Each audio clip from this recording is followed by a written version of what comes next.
In this video, I'll show you how to disable the default message in WooCommerce that says that we're working on something amazing, check back soon. Usually this message is displayed on the websites which are still in development mode and not accessible to the public. So if you're ready to launch your site, in this video I'll show you exactly where to deactivate this message in the WooCommerce settings. So at first, log into your WordPress admin account, and then on the left side of the screen, look for WooCommerce, and then select Settings.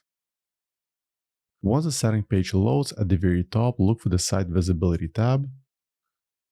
Right in here, you can manage the settings, how your website is displayed to the visitors. As you can see, in my case, it's currently hidden. So let's change it to Live, and then save the changes. Now allow a few minutes for the changes to update, then go back to your website and try opening a new browser. And as you can see, the website is live and is now accessible to all visitors. So as usual, I hope you found this video useful. If more WordPress tutorials, please subscribe to my channel. Thank you.